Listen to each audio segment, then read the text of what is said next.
Hey traders, happy Monday everybody. Welcome to Charts and Coffee.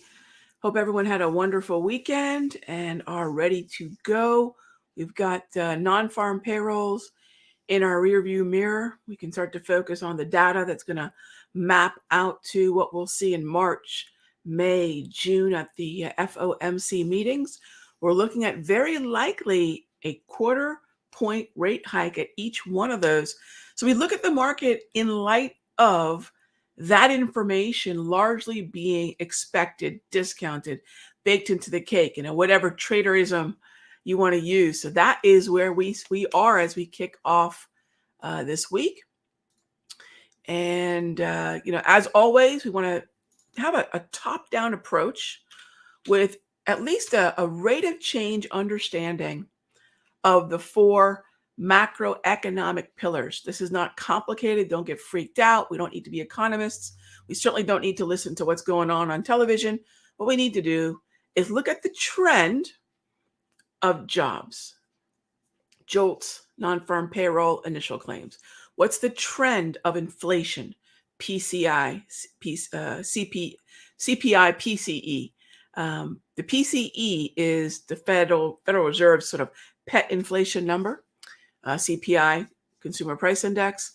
Then we also need to keep an eye on GDP. What's the growth outlook?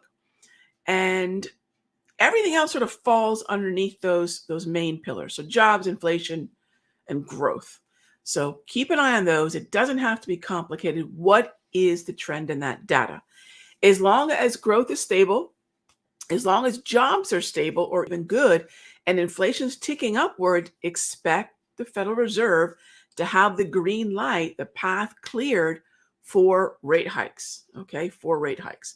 And I think they're going to try to be able, I think they're going to go for, if we're seeing a discount of 3, always do whatever the discount is plus 1. So we'll see what happens as we go through the year. Clearly the first half of the year will be quite hawkish, right? But we know this. So let's go ahead and grab your questions because that is what this show is all about. So let's kick it off with regarding the 10 and 2-year yield curve. Is there a chart that tracks the 10 and 2? And does it matter how the inversion happens? It seems that a falling 10-year would be worse than a rising 2. So I'll say this, gang. The yield curve and recessions, one doesn't, the yield curve inversion isn't what causes the recession. They tend to happen in close proximity to one another. So they become sort of this de facto, oh my gosh, the yield curve's here. So for 2 things. Number one, I've been watching this for almost 30 years. The initial inversion is not the one to watch. It's the second inversion. There's actually a pattern to this. Now, I think that there's a lot of discussion about yield curve inversion. And so to answer the first part of your question, yes, there are a couple different places that you can look at the yield curve. I like to use, let's see what I have here right now. I have you can keep an eye on the Fred data, which is the St. Louis Federal Reserve's data. And you can take a look at 10-year, and I believe they might even have the 10 and 2 mapped together. You could also look at it. This is a site called Long-Term Trends. This is your real interest rate. I look at this for real yields. And then I think Guru Focus, and this is a free site, has a really nice yield curve page. This is not rocket science. It's not something that's absolutely imminent. Take a look at the 10 and 2 right here. I will say it's one of those things. For 30 years, I hear people talk about, yes, it's predicted the past 7 recessions. I don't like to use the word predicted. They do tend to work in very close proximity. I think the problem is when we want to paint a big, kind of a big macroeconomic picture over the entire market, we forget that at the end of the day, regardless of whether or not the yield curve inverts or not, we have to look at a top-down analysis from index to sector to stock. So let me put it this way.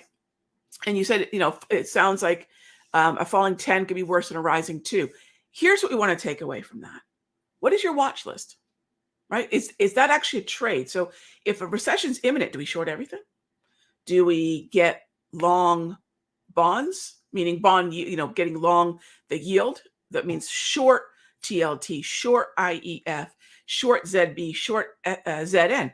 Those have already been trades that have been working, and they will likely continue to work. So those are great trades to have in light of a rising yield environment. Short the bonds.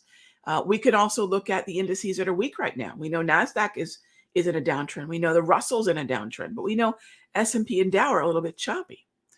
We know that there's a number of commodities that are in uptrends. Corn, crude, right? RBOB gasoline, soybeans. There are US dollar. So there's a number. So I guess what I try to say is, honestly, I could care less, right? What, and not that that's not a great question, my friend, but this becomes one of those things, the inverted yield curve that everybody talks about. What's the stinking trade, right? What's the trade? I don't need to, we don't want to sit around talking like economists, or I'm not here to try to impress you with my macroeconomic knowledge. What I'm here to say is, what's the trade? So if there's a recession coming, fine. It's going to be the same watch list building process that we would use if we weren't heading towards this inversion. And by the way, we're not there yet, are we? You take a look at this historical 10 and 2, takes you back to 1980, gives you a really good historical idea of where we are. I hope that makes sense. I don't want you all running around scared of this, because it's just one of those things that when it happens, God, all the yo-yos are out there talking about this incessantly. What's the trade, right? So if I ever start going down some kind of macroeconomic rabbit hole, some point y'all just say, Rog, time out. What is the trade? And so those are the trades of this environment. And what is a falling 10-year worse? Worse for who? Worse for what? Right? Worse for equities? Not equally. Right? Energy stocks are heading higher. Staples are heading higher. So do you see the danger in then thinking that this is a blanket assessment of all the markets, right? There are certain parts of the market that are very weak. Stay short tech, stay short small cap. It'll probably continue to work if we take advantage of the bounces, but there are corners of the market that are actually quite strong as well. So I hope that makes sense if I got to the root of your question. But yeah, check out Guru Focus. I look at this page quite a bit. Really nice breakdown of the different yield curves. All right. And free site too. So hope that helps. All right. Next up is Joyson. Need your classes. Which brokerage do you recommend for options trading in small accounts? So first of all, the idea that we should be thinking large versus small accounts for brokerage probably doesn't matter. I don't even think large versus small for my trading. What I do in the mastery, it's a great question you ask about small accounts. What I do in the mastery, in the Sector Secrets mastery, is I recommend Infinity. And I think there's a number of people here at Simpler, traders here at Simpler, that use Infinity. It's probably one of the more common day trading brokerages for futures. As far as day trading options, I think, if you go with Tasty or Thinkorswim, I'm on Thinkorswim most of the time for my options trading. That's perfectly fine. And then as far as small accounts go, what I recommend and what we do is I recommend a cash account. If you have a small account, cash account. And that means that we're looking long calls and long puts. And that's 99% of what I do in Sector Secrets. You don't need margin.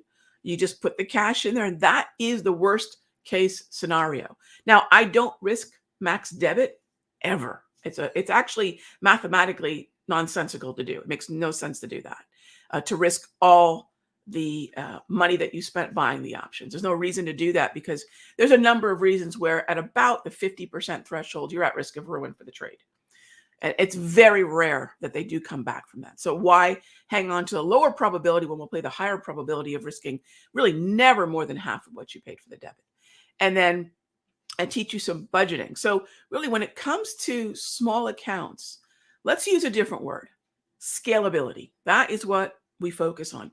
Can I start with 2,000, 5,000, 10,000? I don't know what small is to anybody, but can I use a smaller sum of money, but start to trade in a way that as I get better and better and better, when my $5,000 account turns into a $15,000 account, when my 15 turns into 30 to 60, before you know it, you're trading a six-figure account.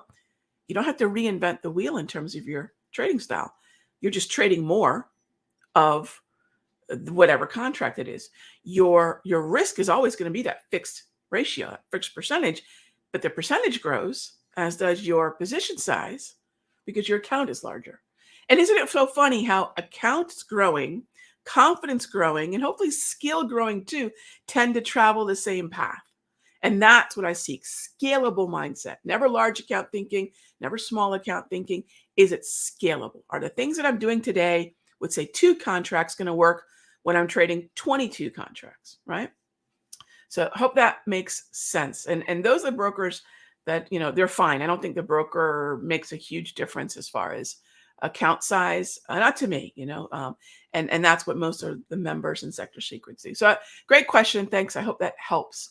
Do I have any insight? Good morning, Kim, as to how stocks of venture capital countries, ones that tech fund startups, etc., will do under increasing Fed rate inflation? If it's a tech stock, Kim, I don't care about venture capital stuff. If it's tech, it's going to be in the same pool as established tech. If they're not heavily weighted within the ETFs, that's where you might want to look a little bit deeper, Kim. If you have an individual tech company that's not heavily weighted within one of the major high concentration weighted ETFs, it might be able to be on the edge of sort of that passive investing flow. But to me, they're all going to pretty much belong to the same tide. The degree to which they're going to be tied to it, tied to the tide, is their weighting within those SMH, CLOU, QQQ, XLK, XLC, XLY, IGV ETFs. So thanks for the question. All right. Let's see. Marcelo says, I think I said that a slow stow is not that useful when there is a strong trend. It's not that useful. It's garbage. Do not use stochastics. Think about it this way. If an oscillating market is like this, right? Rolling hills. You got rolling hills as opposed to heading up the mountain. Those are 2 different environments, right? So it's don't even use it, right? I love my slow stochastic setting. I think oscillators are wonderful tools in an oscillating market. That's it. If you've got a trend, it's a different mentality. It's a different market structure. There are different tools that are ideal for trends. Wave, grab candle, those are very good in trends. And in chop, again, different market. That's why we want to differentiate the kind of environment that we're using our secret squiggles within. All right. So thank you for the question. All right. Moving on. Elliot asks, what do I think of JHG? Sure. Well, I think it's in a downtrend, right? Red momentum, bearish trend.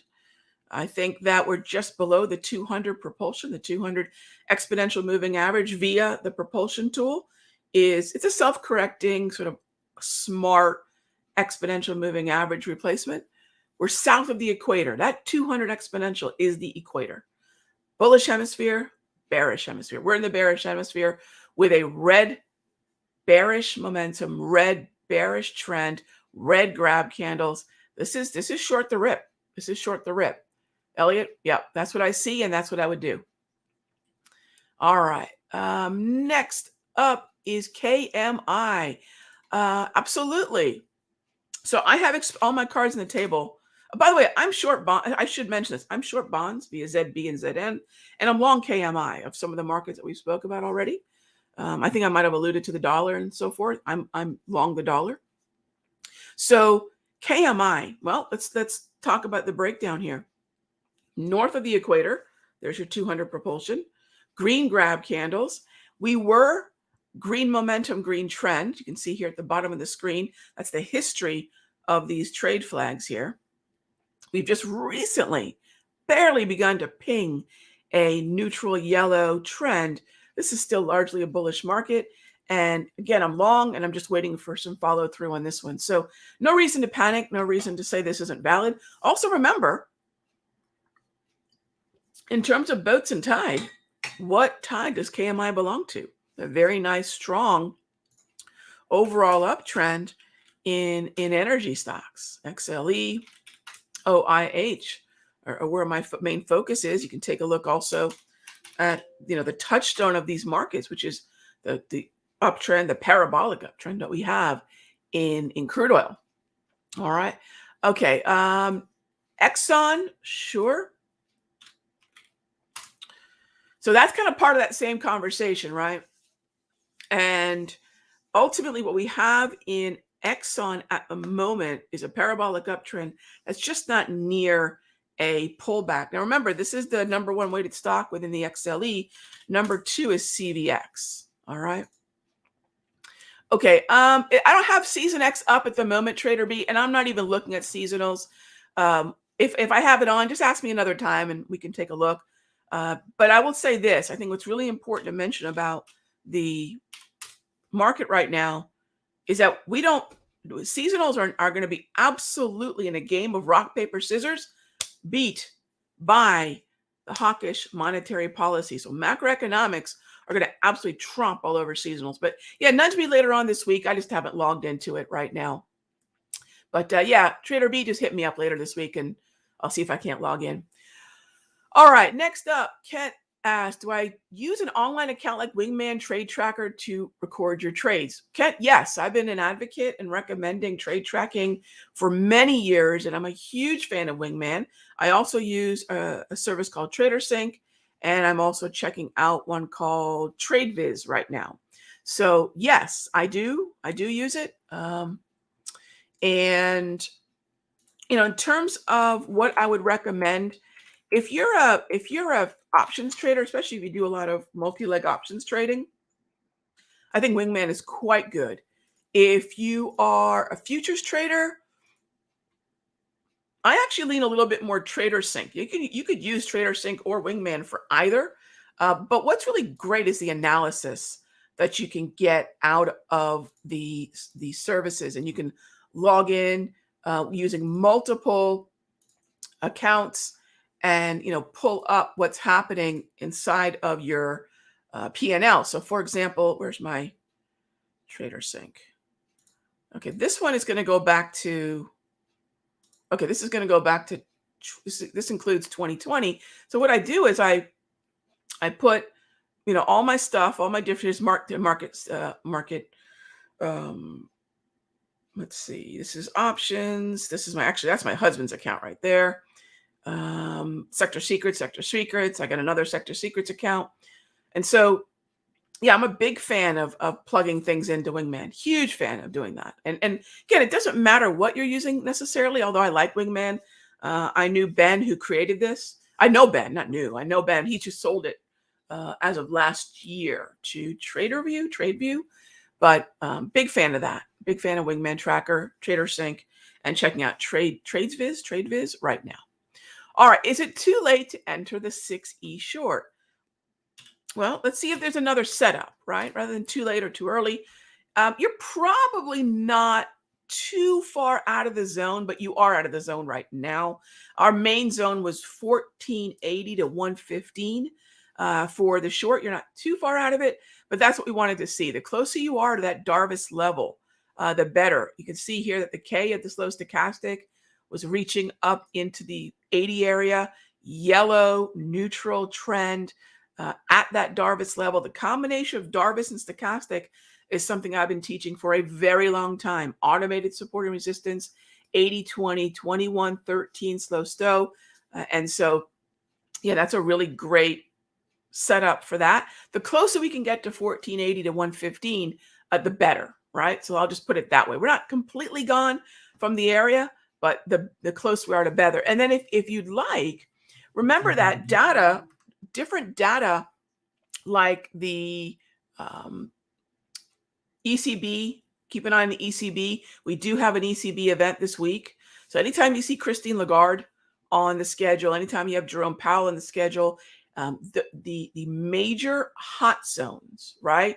The high heat, high impact hot zones could affect the dollar and in turn affect the euro. And I think Lagarde's on the schedule this week. So check out the calendar. I'm a big fan of the calendar over at Forex Factory and see where, we sit there. And that could be a nice catalyst, a good hot zone for maybe another shot at that area. What are my thoughts on Goldman Sachs for a short? I don't love the idea of being short financials.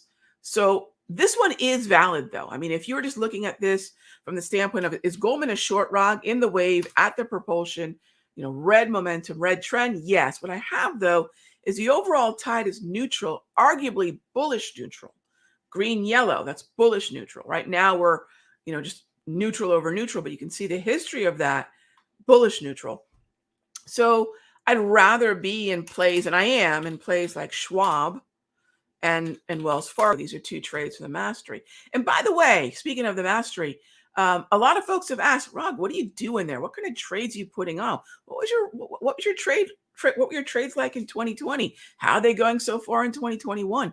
We're going to talk about why in this environment it's important to have a mindset of both short term and long term, having an ability to have the gears to be an intraday day trader, options or futures, and also have the ability to find those trends like Wells, like Schwab, like XLE, and take advantage of longer term swings because they're both valid right now. So I'm just giving y'all a little bit of a heads up, but on March, I believe it's March 9, we have that coming up. So pencil that in. We'll be talking about what's been working in this environment. And what's been working for me, Michael, has been for the most part, keeping an eye on the fact that XLF is bullish to neutral. But to your point, and good eye, we've got that Goldman short. And when we did that watch list breakdown last week in the mastery room, we were looking at, hey, these are short watch list candidates. These are long watch list candidates. You've absolutely got a short one on your hands there. And that could be an interesting short. But that what we've been doing in the mastery has been focusing on those lower cost options with Schwab and Wells to the long side, which I'd probably still prefer, but great eye on the double red. Absolutely. Am I still bearish on Target? As long as it's double red, short the rip. You got it. As long as it's double red, short the rip. Christian? Yes, absolutely. Absolutely. As far as American Express, another financial stock weighted in the XLF, sure. This is not a long in terms of an established bullish momentum, bullish trend, but pullbacks as of really today, pullback buys would be valid. But I would expect, let's use the automated support and resistance of the Darvis. This is your best automated support and resistance, gang. Look at the resistance we're at. I would not be surprised because this is not an established uptrend. If we pull back a little bit, I'd love to see a 50% retracement. That would be very, very useful. And we'll talk about things like this in that webinar on the 9th. So you'll have plenty of time to pencil that in between now and then. All right. So as far as playing the bonds through TLT, absolutely. Yes, TLT for the long bond and IEF for the 10-year. All right, gang, I've kind of run over here, so let me go ahead and let y'all go. We're gearing up. We're gearing up in the futures room and in the options room and whatever masteries you belong to. And if you haven't found or checked out a service here at Simpler yet, check out some of the masteries. Check out some of our main rooms, our gold rooms, like the futures and options. And like I said, we're going to have a really special promotion. I'm going to tell you right now, we're getting ready to do something I haven't done before for my mastery, which I'm super excited about. And I'll give you more information on that, but that's coming up. But I really do want you to see, what we're looking at and how we're doing it. And hopefully our Charts and Coffee show is getting that done. So if you do have any questions, leave them in the comments. If you're catching this on replay, leave your questions in the comments. Smash that like button on the way out. Let us know we're heading in the right direction with this content. And thanks as always for being a part of the Caffeinate and Dominate crew, gang. Be good to each other.